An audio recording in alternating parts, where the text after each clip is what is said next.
안녕하십니까. 저는 지금 나이 60대 후반을 향해 달려가고 있는 정말 순둥순둥한 아들을 키우는 일에 평생을 다 바친 여성입니다.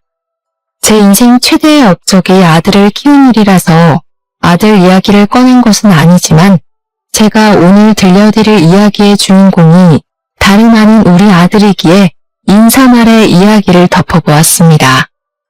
저도 참 아들 하나 키우면서 굳은 일을 도맡아 하며 제 인생의 기구함을 뼈저리게 느끼며 살아왔지만 그 어떤 일들보다 우리 아들과의 일이 참으로 대단했습니다. 어떤 식으로 이야기를 풀어나가야 제 이야기를 들어주시러 온 여러분들에게 조금 더 생생하게 전달이 될지 고민이 깊은 밤입니다만 일단 한번 시작해 보겠습니다. 제가 서른을 질질 끌어봐야 여러분들의 인내심만 떨어뜨릴 테니 지금부터 진짜 제 인생 이야기, 정말 뒤통수 제대로 맞춘 그 이야기를 시작해 보겠습니다. 저희 아들은 앞서 이야기를 드렸다시피 상당한 순둥이였습니다. 우는 법조차 잊어버린 아이처럼 항상 방싯방싯 웃기만 하는 그런 아이였습니다. 제가 아주 어린 나이에 시집을 오게 되어서 우리 아들을 낳게 되었는데요. 정말 제가 아들을 낳지 않았더라면 어떤 취급을 받았을지 상상조차 하고 싶지 않습니다. 왜 제가 이런 생각을 하는지 궁금하시죠? 바로 저희 시모가 정말 대단한 사람이었기 때문이었습니다. 드라마에나 나올 법한 그런 엄청난 사람이었죠. 딱 어떤 이미지인지 떠오르지 않으십니까? 저희 시모는 정말 시집살이의 대가라고 해도 부족할 만큼 어마어마하게 저를 괴롭히던 사람이었습니다. 결혼을 하고 따로 분가를 했던 것이 아니라 남편과 저는 시댁에서 시모를 모시고 함께 살았었는데 한겨울에도 뜨거운 물로 설거지를 해본 적이 없었을 정도였습니다. 저희 시댁에서 항상 구박을 받아야만 했던 처지로 본인의 아들을 꼬드겨 어린 나이에 시집을 오게 된 못된 며느리 그 이상도 이하도 아닌 존재였습니다.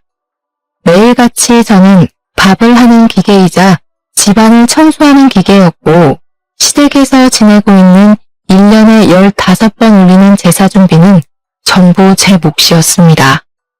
시모는 저에게 매일같이 귀에 딱지가 않도록 했던 말이 있었는데 그 말은 저의 마음을 좀 먹기도 하고 상처를 입히기도 했습니다. 너는 태어나서 잘한 일이라고는 똑똑거비 같은 손주 녀석 낳은 일 말고는 하나도 없다. 네가 집안일을 잘하기라도 하니 뭘 하니? 늘 제사 준비를 할 때에도 이쪽 저쪽 부산스럽기만 하고 똑바로 하는 일이 하나도 없어. 네 부모는 널 낳고 미역국이나 제대로 먹었다냐? 어디 칠푼이 같은 년을 낳아서는 쫓겨나지만 않았으면 다행이다.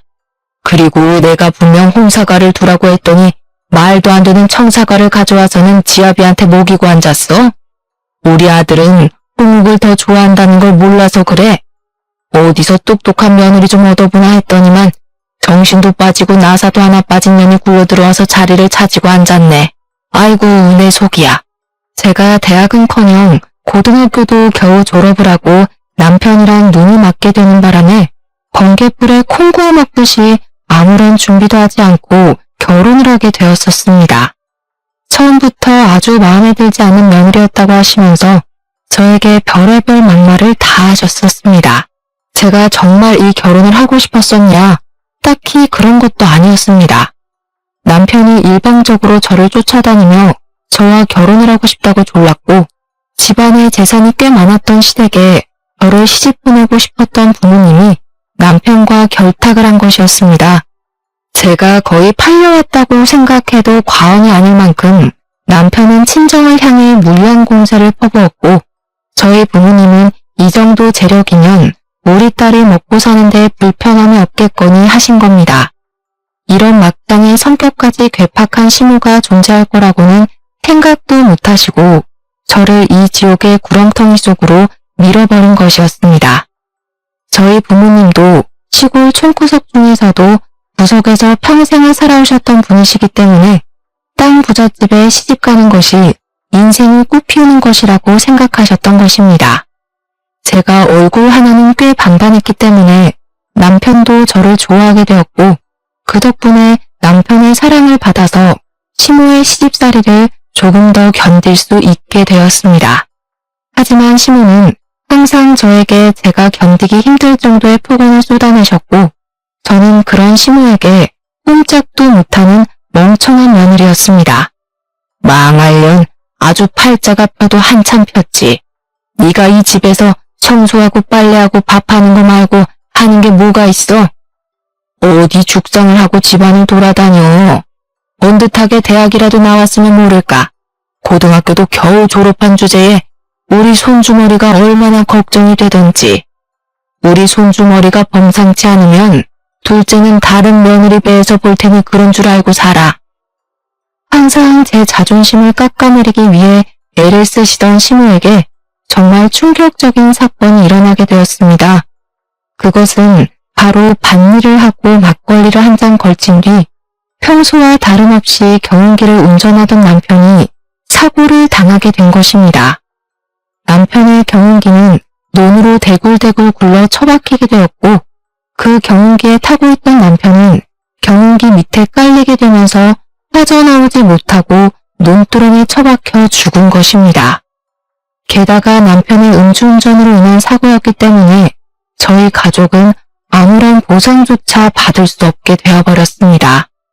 남편이 그렇게 허망하게 하늘나라로 떠나버리자 시모는 그 모든 책임이 다 저에게 있다는 것 마냥 저를 더 괴롭히기 시작하셨습니다. 도대체 네 인생이 얼마나 드세길래 하나뿐인 우리 아들의 목숨까지 이렇게 일찍 보내버리냐는 말이야. 내가 속이 터져서 못 살겠다 정말. 어머님, 저도 남편을 잃은 불쌍한 여자예요. 어떻게 남편의 상이 끝나자마자 그런 소리를 저에게 하실 수 있어요. 네가 지금 우리 아들 없다고 나한테 바락바락 대드는 게야? 어디 시어미가 하늘 같은 줄도 모르고 고개를 빳빳하게 들고 대들어? 네가 우리 아들 잡아먹은 거라는 걸 내가 모를 것 같아서 이래? 우리 아들이 이렇게 허망하게 갈 아이가 아니었다고. 시모는 저에게 제가 남편을 잡아먹어서 이사달이 난 것이라고 했습니다. 저는 그런 시모의 모진 구박을 다 견뎌내면서 아들을 키워내야만 했습니다. 그 집을 아들과 함께 도망쳐 나왔더라면 참 좋았겠지만 제 수중에 돈이라고는 합의조차 없었고 친정도 비빌 구석이 되어주었던 것이 아니라서 버틸 수밖에 없었습니다. 우리 아들이 한 살 한 살 더 먹어 시모의 꾸짖음이 부당하다는 것을 깨닫게 되자 제 편을 들어주기 시작했는데 그때마다 시모는 알아눕기 시작했습니다. 방바닥에 드러누워서 내가 일찍 죽어야지, 내가 우리 아들 곁으로 가야지 하시며 거짓 눈물을 흘려대니 결국에는 제가 사과를 하고 마는 상황이 반복되었습니다. 그렇게 몇 년의 세월이 더 지난 어느 날, 자꾸만 깜빡깜빡 하시던 시모가 치매라는 몹쓸병에 걸리게 되었다는 걸 알게 되었습니다. 시모는 남편의 죽음을 잊어버리고 한겨울에 남편을 찾으러 가야 한다면서 뛰쳐나갔다가 길에서 봉변을 당하고 말았습니다. 저를 그렇게 괴롭히던 사람이 이토록 허망하게 한 줌의 죄가 될 거라는 생각을 못했었기에 저는 허탈한 기분까지 들고 말았습니다. 시모가 꽁꽁 싸매고 있던 모든 재산이 어이없는 죽음으로 인해서 모조리 다 저에게 상속이 되었고 저는 고등학교에 입학한 아들과 둘이 살게 되었습니다. 중학교 때까지만 해도 아들이 시골 동네에서도 영재 소리를 듣는 천재였기 때문에 과감하게 저는 물려받은 땅이며 집이며 모두 정리를 하고 서울로 상경을 하게 되었습니다. 저는 시모의 재산이 그렇게 많을 거라고 생각을 해본 적이 없었는데 땅을 다 팔고 나니까 돈이 꽤 되더라고요. 한순간에 큰 재산이 생긴 저는 그 돈을 들고 서울에 있는 학군이 좋다고 소문이 난 동네에 자리를 잡고 아들의 뒷바라지를 시작하게 되었습니다. 여기서 제가 생각하지 못한 문제가 하나 발생하게 되었는데 저희 모자가 살던 곳이 강원도 깡촌 시골 쪽이었습니다. 그러다 보니 동네의 모든 사람들이 심한 강원도 사투리를 사용했었고 저희 모자 또한 강원도 사투리에 익숙해져 있었기 때문에 서울 말씨를 전혀 사용하지 못했었습니다.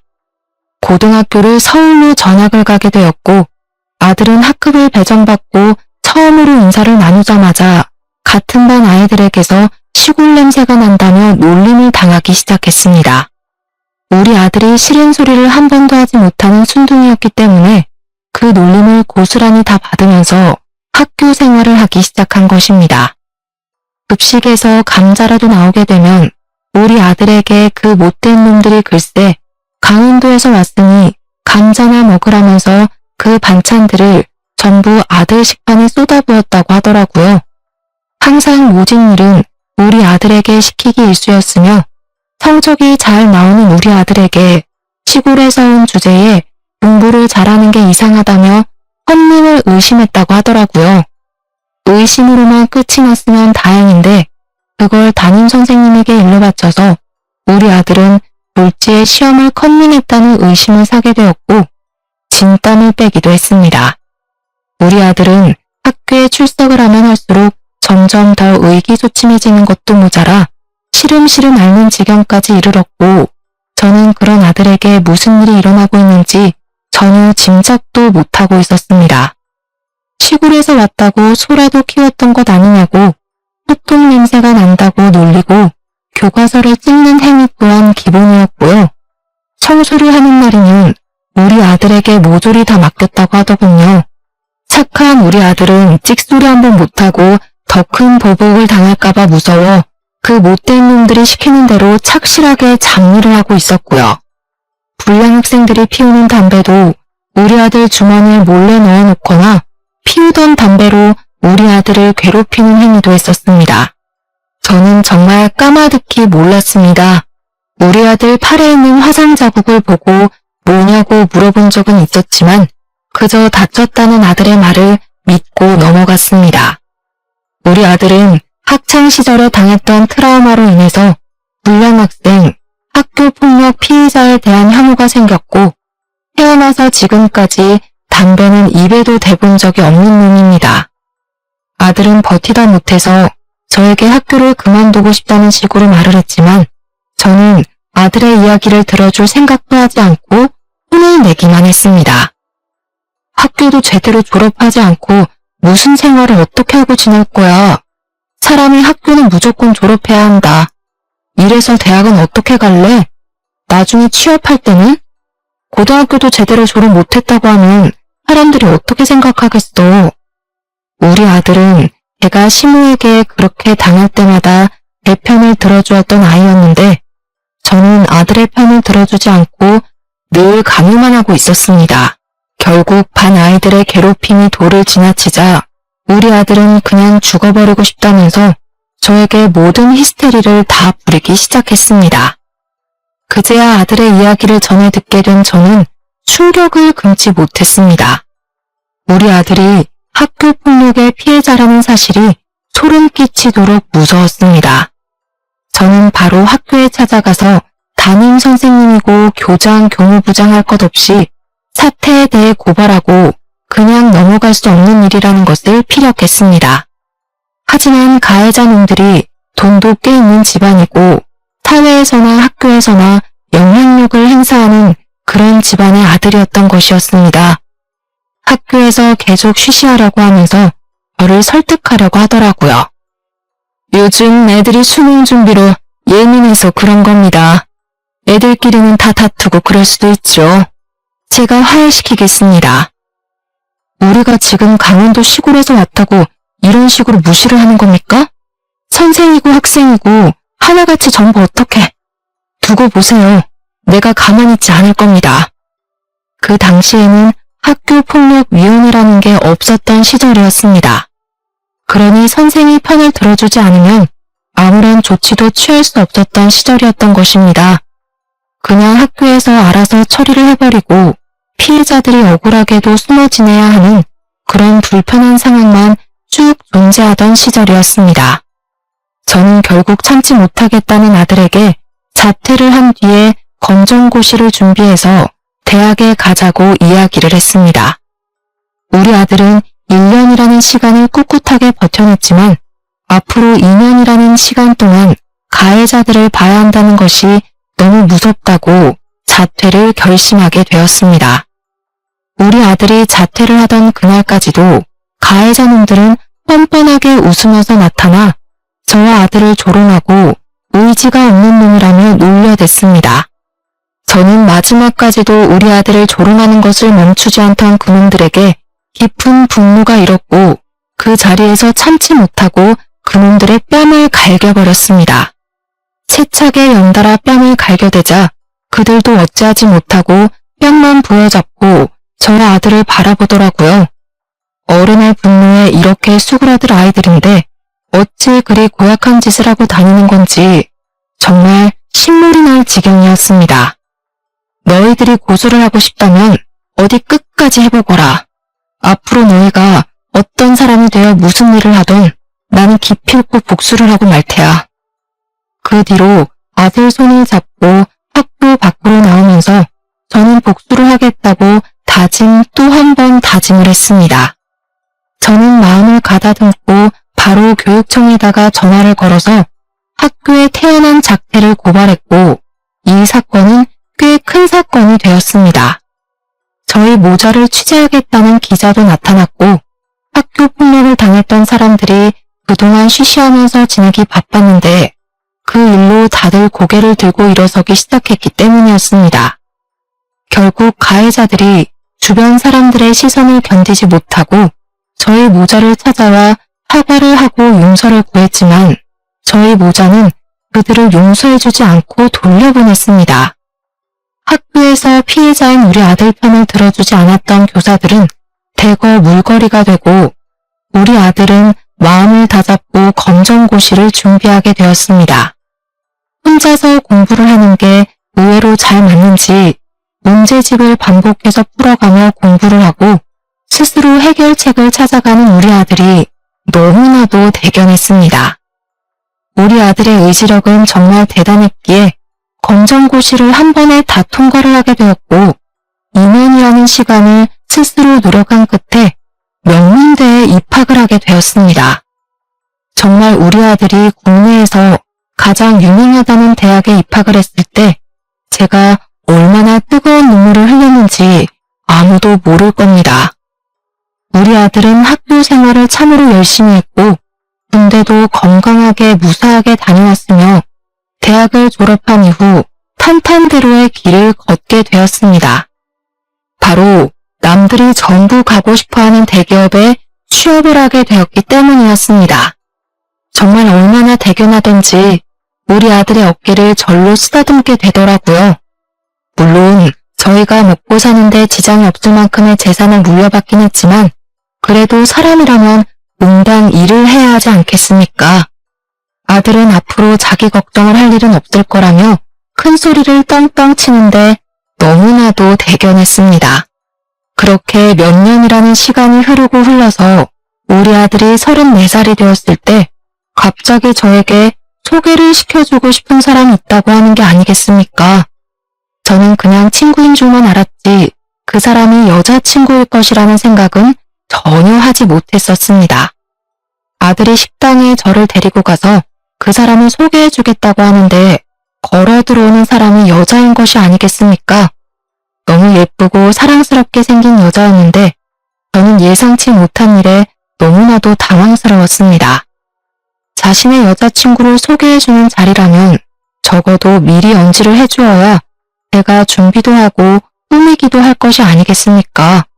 거기다가 저는 아들에게 여자친구가 있다는 소리도 들어보질 못했고 이렇게 예쁜 여자가 아들의 여자친구일 것이라는 걸 상상도 하지 못했습니다. 제가 당황함에 놀라서 물을 엎지르게 되었는데 아들이 멋쩍어 하면서 저에게 놀랐냐고 물어보더라고요. 물이 뚝뚝 흐르는데 휴지를 꺼낼 생각도 못하고 우왕좌왕하는 사이에 그 아가씨가 가방에서 손수건을 꺼내서 제 옷에 묻는 물을 닦아주더라고요. 어머님, 그냥 물이라서 다행히 얼룩은 지지 않겠어요. 축축하시죠? 손수건 덧대고 계시면 덜 축축하실 거예요. 저는 정말 천사가 내려온 줄 알았습니다. 손수건을 들고 다니는 여자라니 정말 첫인상부터 마음에 쏙 들었습니다. 아들이 저에게 사귀고 있는 여자친구고 꽤 오래 만났다면서 결혼을 준비하려고 한다며 인사를 시키는 자리라고 하더라고요. 물론 당장 일이 있어서 하겠다는 건 아니고 천천히 결혼을 전제로 만나기로 했기 때문에 언젠가는 결혼을 하고 싶은 여자라고 저에게 꼭 소개를 시켜주고 싶었대요. 그 이야기를 하는 아들의 옆에 앉은 아가씨는 얼굴에 환한 미소를 머금고 있었는데 정말 예뻐도 너무 예뻤습니다. 저에게 어머님 잘 부탁드려요 하는데 더 볼 것도 없다. 최고의 며느리감이다 하는 생각이 들었습니다. 아가씨는 자기 이름이 김민지며 꽃집을 운영하고 있다고 소개를 하는데 정말 100만 불짜리 조건이 아닐 수 없었습니다.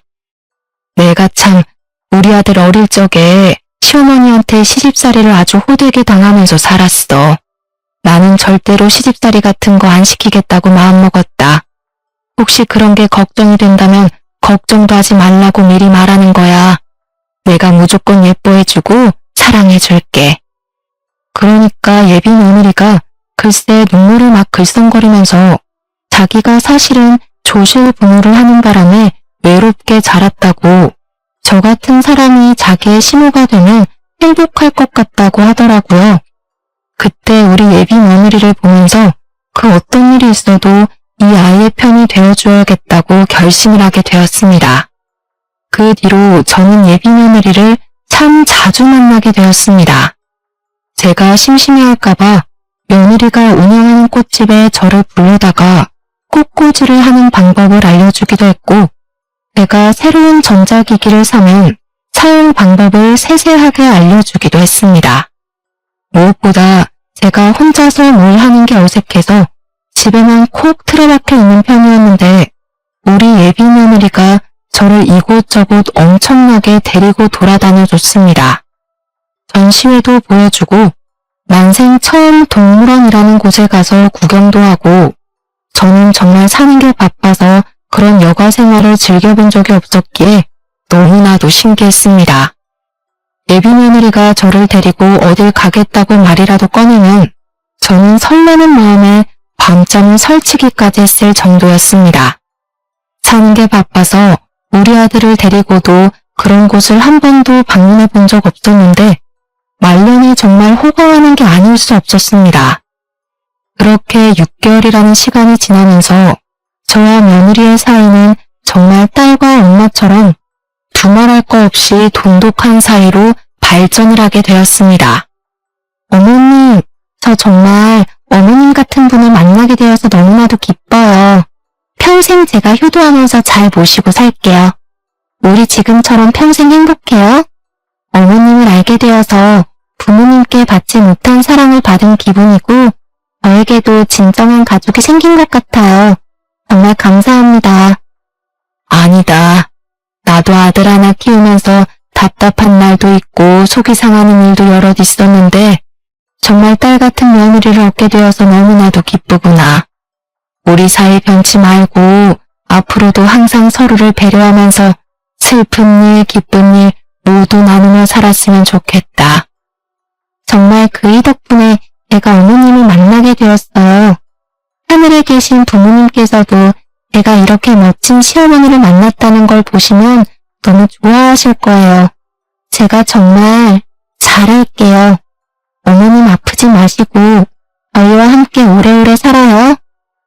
우리 며느리는 얼마나 말도 예쁘게 하는지 그 말을 하면서 눈물을 글썽거리는데 저도 눈물이 절로 나는 기분이었습니다. 태어나서 시집살이고 고생했던 그날들이 주마등처럼 지나가면서 우리 며느리에게는 그런 고통을 절대로 주지 않겠다고 다짐하고 또 다짐했습니다. 이렇게 예쁜 아이 얼굴에 그림자라도 드리울까 최대한 연락도 아껴가며 하며 며느리의 기분을 맞춰주려고 얼마나 노력을 했는지 모릅니다. 세상에 이런 천사를 만나게 해주셔서 하늘에 감사를 드리며 지내기를 수개월. 예비 며느리는 저의 진짜 며느리가 될 준비를 마치게 되었습니다. 결혼식 전날 제 손을 잡고 이제 진짜 가족이라고 말을 하는데 참 주책맞게도 제가 아들과 며느리 앞에서 엉엉 울어버렸지 뭡니까. 제가 일군 재산은 아니지만 우리 자식들 그리고 언젠가 만나게 될 손주들을 위해 모조리 쏘아붓겠다고 약속까지 했습니다. 남들은 아들이 결혼할 때 섭섭한 마음이 든다고 하던데 저는 며느리가 너무 예뻐서 그런 생각 자체가 들지 않더라고요. 고맙다는 생각, 행복한 생각에 젖어서 무슨 일이 있어도 이 아이들의 든든한 벽이 되어주겠다고, 평생 지켜주겠다고 스스로에게 맹세를 했습니다. 제가 남편을 잃고 갖은 구박에 고생을 하면서도 버텨낼 수 있었던 제 전부였던 우리 아들. 아들을 키우는 동안 얼마나 고생을 했었는지 결혼식 전날이 되니 하나하나 되짚게 되더군요. 그렇게 한 번 더 눈물을 흘리며 잠이 들었고 다음날 눈이 조금 붓긴 했지만 비싼 미용실에 가서 예쁘게 화장도 받고 결혼식장에서 손님을 맞이하게 되었습니다. 며느리네 부모님이 사고로 돌아가시고 저도 남편이 없었기에 인사를 받을 사람이 저뿐만이었다는 게 조금 외롭게 느껴지긴 했지만 좋았습니다. 꿋꿋하게 손님으로 와주신 모든 분들께 인사를 드리고 잠시 화장실에 가서 볼일을 보는데 해면대에서 두런두런 말소리가 들리더라고요. 고양이가 결혼을 한다니까 뭔가 이상하지 않냐? 그러게, 과거 청산 싹 하고 이렇게 결혼한다고 하니까 웃기지 뭐야? 진짜 아무도 모르게 과거 청산이 된다는 게 신기해. 요즘은 숨기려면 못 숨기는 게 없다고 하잖아. 아무튼 보영이한테 인사나 하고 가자. 여기 뷔페 비싸다고 하던데. 얼마 전에 진이가 결혼식장 알아보는데 여기 비싸서 못하겠다고 했다더라. 진짜? 꽃장식도 비싸 보이긴 하더라. 보영이 그거 아주 제대로 봉잡았나 본데 배 아파서 어쩌냐? 다른 층에서 결혼을 하는 여자의 이야기인지 제 며느리와는 전혀 상관없는 이야기이긴 했지만 은근히 귀에 거슬리는 건 어쩔 수 없더라고요. 누군지는 몰라도 저의 며느리와 달리 이런 식으로 험담의 대상이 되다니 참 불쌍한 인생을 살았구나 싶은 마음이 들고 그 여자의 혼주가 될 사람들이 불쌍해서 찝찝했습니다. 우리 며느리처럼 참하고 예쁜 사람을 맞이했어야 했는데 보영이라는 여자를 며느리로 맞이하는 사람은 참 힘들겠다 하면서 과거가 뭔지 궁금해지더라고요. 아무튼 저는 식이 곧 시작된다는 말에 떨리는 마음으로 식장에 가서 앉았고 결혼식이 시작이 되었는데 슬쩍 주위를 둘러보니 뭔가 이상하더라고요. 신부 측 하객들 사이로 우리 며느리랑은 결이 좀 맞지 않는 듯한 친구들이 몇 명 보였습니다. 우리 며느리를 항상 맏며느리에 어울리는 단정한 차림으로만 다녔었는데 신부 측 하객에는 파이기도 하고 짧기도 한 옷들을 입은 사람들이 보여서 조금 놀랬습니다. 물론 요즘 사람들이 각자의 취향을 존중하면서 산다고 하지만 결혼식인데 저런 차림이 맞는 건가 하는 생각이 들긴 했습니다. 아무튼 결혼식은 별탈 없이 무사히 잘 끝났고 신혼여행을 가는 아들 부부를 배웅하고 집에 오니까 은근히 적적하더라고요.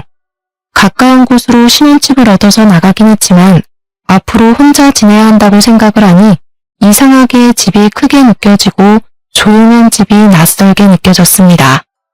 아들이 말이 많은 성격은 아니긴 했지만 사람의 용기가 있다가 사라지니 뭔가 울적해지는 마음을 숨길 수 없었습니다.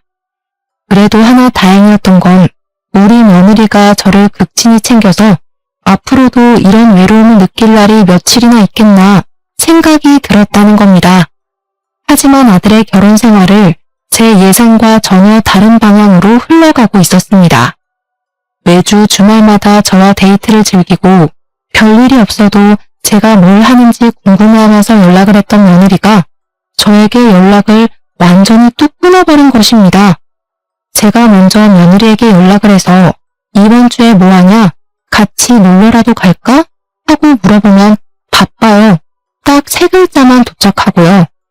이번 주에는 꽃시장에 가야 해서 시간이 없다길래 같이 꽃시장 구경을 따라가고 싶다고 했더니 거길 저보고 왜 따라오냐고 차갑게 말하더라고요. 저를 만나러 올 생각도 연락을 할 생각도 하지 않고 차갑게 구는 며느리가 이상하게 느껴졌습니다.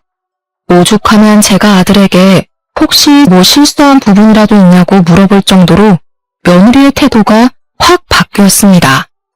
그런데 아들도 별 대수롭지 않게 민지가 바빠서 그런 걸 거라며 요즘 SNS를 열심히 하고 있다고 대답을 하더라고요. 그게 뭐냐고 물어보니까 저에게 뭘 하나 가입해서 며느리의 SNS를 구경하는데 꽃꽂이한 사진을 엄청나게 올렸더라고요. 꽃 만든 사진 밑에 모르는 사람들이 너무 예뻐요, 저도 사고 싶어요 하는 댓글들이 달리더라고요. 신기해서 매일같이 며느리의 SNS 계정을 구경하면서 시간을 보내고 있었습니다. 그러다가 하루는 너무 적적하고 마음이 공허해서 아들 부부에게 연락을 해서 밥이라도 함께 하자고 약속을 잡았습니다. 아들 부부는 흔쾌히 알겠다고 했지만 예약한 시간이 다 되어서 아들의 회사에 급한 일이 생기는 바람에 아들은 자리에 참석하지 못하게 되었습니다. 결혼 후에 은근히 태도가 바뀐 며느리와 단둘이 밥을 먹으면서 어색한 공기가 흐르고 며느리가 눈도 마주치지 않고 말 한마디 없이 밥을 먹는 걸 지켜봐야 했습니다. 다 늙어서 이게 무슨 짓인지 모르겠지만 며느리의 기분을 맞춰주고 싶어서 분위기를 만들어 보기 위해 애를 쓰고 있었습니다. 말도 많이 걸고요. 일부러 더 힘든 거 없냐, 우리 아들이랑은 잘 지내냐 하면서 이야기를 하는데 며느리는 대충 대꾸하고 말더라고요. 영 침침한 기분이 가시질 않고 오해가 쌓여있는 게 있다면 말로써 풀어내는 게 서로의 관계에 더 도움이 되지 않겠습니까? 며느리야, 혹시 이 시애미에게 뭔가 서운한 거라도 있니? 아님 불편한 게 있는 게야? 아니요, 없어요. 이런 질문을 하시는 것 자체가 불편하네요. 너무 차갑고 무뚝뚝하게 말을 하는 며느리에게 놀라서 저는 그 자리에서 딱 굳어버리고 말았습니다. 저는 눈치를 보다가 결국 밥을 다 먹고 찝찝한 마음에 계산을 하려고 하는데 며느리가 저를 쳐다보지도 않고 가방을 뒤적거리면서 말을 하더라고요. 그이가 저보고 계산을 하라고 그랬어요. 저는 제가 사주고 싶은 마음에 며느리에게 카드 꺼내지 말라고 제가 계산을 하겠다고 며느리의 가방을 살짝 쳤고 며느리는 가방을 뒤지다가 그만 가방을 놓치고 말았습니다. 그런데 떨어진 가방에서 며느리의 물건이 쏟아져 나왔는데 거기에 담배가 떡하니 있는 게 아니겠습니까? 저는 너무 놀랐습니다. 식당인 것도 까먹은 채로 며느리에게 큰 소리로 말을 하고 말았습니다. 예, 너도 담배 피우니? 아씨! 당연히 며느리가 담배를 피운다는 것 자체도 충격적이었으나 며느리가 인상을 팍 쓰면서 저에게 아이씨라고 비속어를 뱉은 것도 너무나도 충격적이었습니다. 항상 제 앞에서 바르고 고운 말만 썼던 우리 며느리 입에서 아이씨라니 정말 경악을 금치 못해 입을 떡 벌리고 있었다고 하면 상상이나 가실까요? 제가 아무런 말도 하지 못하고 며느리의 얼굴만 쳐다보고 있자 며느리가 인상을 풀지 않고 저에게 소리를 지르더라고요. 어머님, 제가 계산한다고 했잖아요. 순간 계산대 앞에 있던 종업원까지 전부 놀라서 며느리와 제 얼굴을 번갈아가며 쳐다봤으니 분위기가 어떤지 아시겠죠? 저는 일단 며느리에게 담배를 끊으라고 강요를 할 수 없는 부분이라 생각해서 최대한 조심스럽게 조언을 주었습니다. 우리 아들이 담배라면 치를 떠는 놈이야. 학창시절에 겪은 사건들이 조금 있어서 절대로 담배는 안 쳐다보는 놈이니까 고개라도 들키지 마라. 그러니 며느리가 고개를 끄덕이면서 자기가 나중에 때가 되면 다 끊으려고 했다면서 걱정하지 말라고 뻔뻔하게 말을 하더라고요. 제가 그런 뻔뻔함에 놀라서 시선을 피하자 갑자기 애교 있는 말투로 아들에게는 꼭 비밀로 해달라고 자기가 알아서 하겠다면서 팔짱을 끼는 게 아니겠습니까? 며느리의 가면이 확확 바뀌는 것이 놀라웠지만 내색을 하지 않고 제가 예뻐하는 며느리에게 알겠다고 아들에게는 꼭 비밀로 해주겠다고 약속까지 걸었습니다. 그렇게 몇 개월이 더 지나고 오랜만에 저희 집에 모여서 아들 부부와 식사를 하게 되었는데 TV를 틀었더니 뉴스에서 학교폭력에 관한 내용을 다루고 있었습니다. 요즘은 학교폭력위원회다 뭐다 처리도 되게 잘해주기도 하지만 법이 개정되어야 할 부분이 있다면서 심화 있는 내용을 다루고 있었습니다. 아들과 저는 그 뉴스를 보면서 예전 생각이 나서 이런저런 이야기를 나누었습니다. 세상 참 좋아졌다. 예전에는 저런 일 있으면 가해자 편에 서서 쉬쉬하기 바빴는데. 그러게나 말이다. 그래도 저런 일은 더 피해자 편으로 서줘야 돼. 가해자들 얼굴 공개도 다 해야 되고. 아들과 떠드는데 며느리 표정이 별로 좋지 않고 밥도 깨작깨작 뒤적이며 먹더라고요. 혹시 밥이 맛이 없나 아니면 다른 일이 있나 싶어서 어디 불편하냐고 물어보니 소화가 잘 안 되어서 밥을 못 먹겠다고 하는 게 아니겠습니까? 저는 며느리가 영 피곤해 보여서 얼마나 걱정이 되었는지 집으로 빨리 가보라고 등을 떠밀었습니다.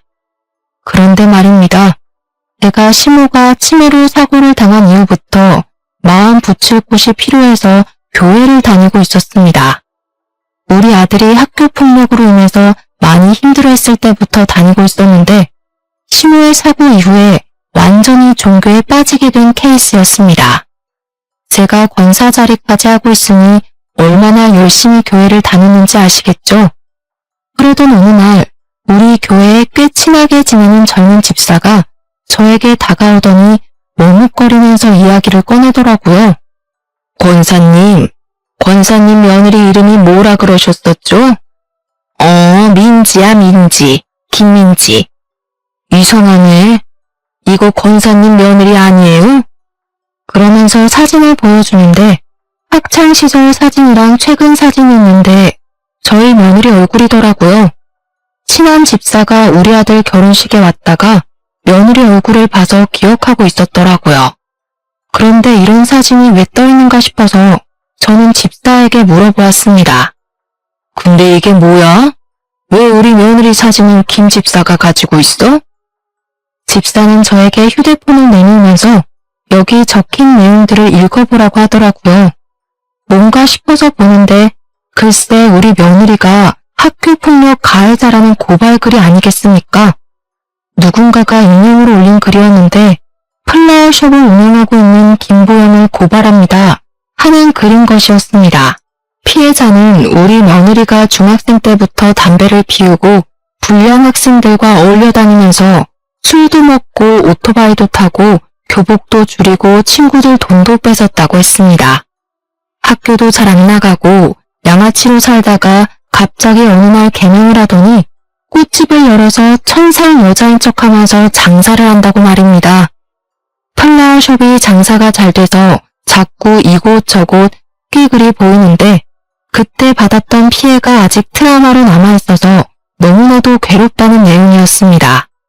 자세하게 내용을 적어놨는데 어찌나 생생하고 무섭고 소름이 끼치던지 저희 아들의 지난 과거가 떠오르더라고요.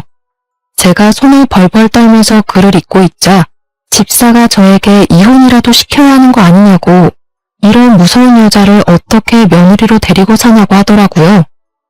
이게 거짓말일 수도 있지 않나?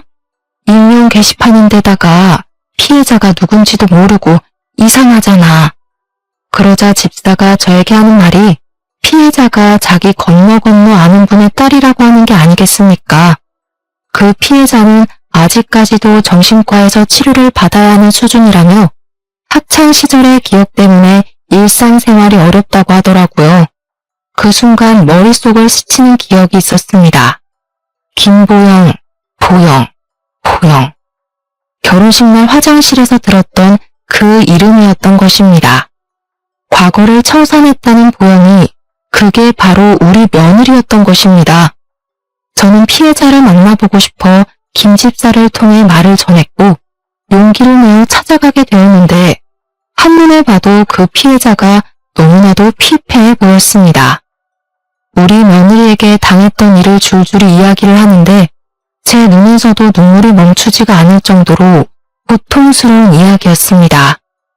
중고등학교 때 우리 며느리에게 당했던 일들을 기록해놨다며 저에게 일기들을 보여주는데 정말 대단하다고 느낀 것은 말입니다.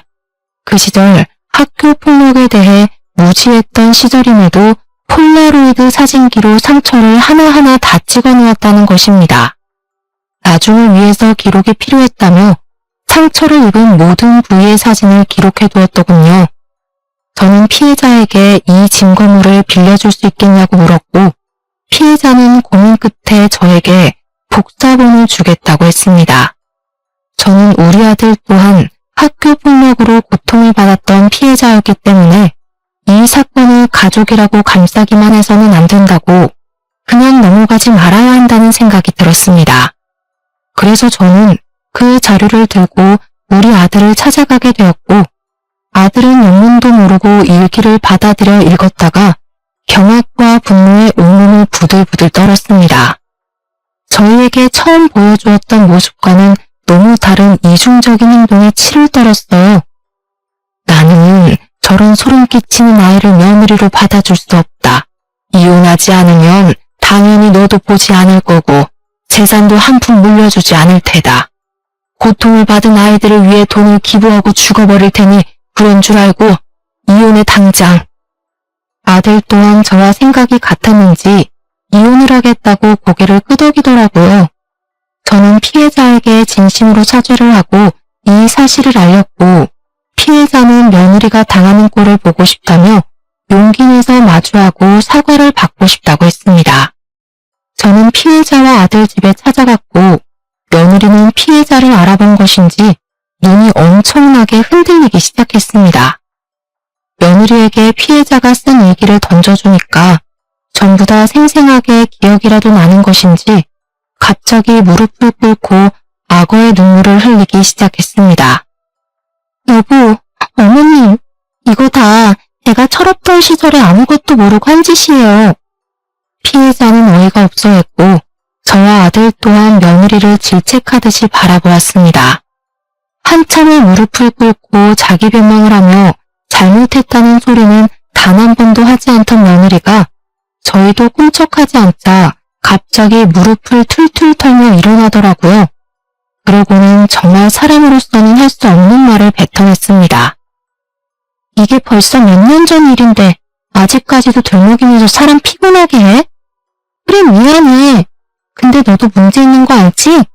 피해 망상에 찌들어서 아직까지 내 탓하고 사는 거 좀 그렇다. 막말로 네 인생 말아먹은 건 넌데 왜 내 탓을 하고 그래?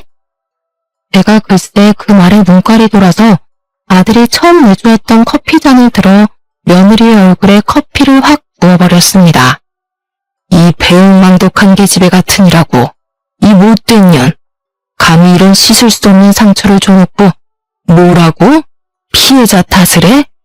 이 죽일 년, 이 망할 년. 너 같은 건 사회에 발 디딜 수 없게 만들어야 해.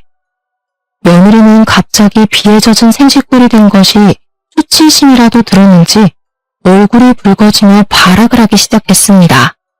세상에, 약한 사람이 죄지. 나는 잘못한 거 없다니까. 제가 다른 친구들한테 당할 때 나는 그저 거던 것뿐이야. 억울해. 모든 가해자들은 장난이었다고, 자기 잘못은 없다고들 말해. 나는 내 와이프가 그런 파렴치하고 몰상식한 여자인 줄 몰랐다. 작정하고 연기를 하면서 나를 속였다는 걸 지금 이 꼴을 보니까 알 수 있네. 너 같은 년은 콩밥 제대로 한번 먹어야 해. 세상에 사람을 돌로 쳐야지만 살인인 줄 알아? 네가 한 행동은 한 사람을 죽인 거나 다름없는 행동이야. 평생 속죄해도 모자랄 판에 억울해? 물려받을 재산이 얼마나 많은데 내가 이혼을 해줘? 누구 좋으라고? 그러자 아들이 며느리의 뺨을 냅다 갈겨버리는 것이 아니겠습니까? 뺨을 맞은 며느리는 휘청거리며 바닥으로 내동댕이 쳐졌습니다. 여기 일기에 적힌 거 보니까 이런 식으로 체내드는 기본으로 때렸더라. 맞아보니까 어때? 너도 똑같이 당하고 싶으면 이혼하지 말고 버텨봐 한번. 어떻게 당신이 나를 때릴 수가 있어? 너도 그러고 살았는데 나라고 왜 못해? 아주 재미있겠다. 네가 했던 짓 그대로 나한테 당하면서 살면 그때는 반성이 좀 되려나? 여기 보니까 물도 뿌리고 옷도 훔치고 못된 짓을 아주 많이 했던데 얼굴도 들고 다닐 수 없을 정도로 해줄게. 며느리는 그제야 두려움에 부들부들 떨기 시작했습니다. 주랭랑을 치듯이 뒷걸음질을 치던 며느리는 그대로 집을 나가버렸고 저희는 피해자에게 다시 한번 진심으로 사과를 했습니다. 그 이후에 아들은 결단력 있게 소송을 준비했고 피해자 또한 고소를 진행하기로 결정을 내렸습니다. 며느리의 꽃집은 일파만파 퍼진 그 글 덕분에 사람들에게 테러를 당하게 되었고 결국 가게마저 접게 되었습니다. 사진이며 이름이며 전부 떠도는 바람에 동네는 물론이고 그 어디에서도 얼굴을 들고 다닐 수가 없게 되었다는 소식을 접하게 되었습니다. 아들의 이혼은 빠르게 정리가 되었고 당연히 결혼 파탄의 원인이 된 며느리가 위자료를 물어주게 되었습니다. 피해자의 사건은 일부 승소 결과만 나오게 되었고 전체 판결은 아직 나오지 않았지만 무리 없이 승소할 것 같다는 소식을 전해주었습니다. 이 사건은 개인 방송을 통해서 퍼지다가 결국 뉴스에까지 나오게 되었고 사람들이 주시하고 있는 사건이 되어서 법원도 가해자의 편을 쉽게 들 수 없을 것이라 변호사가 설명하더군요.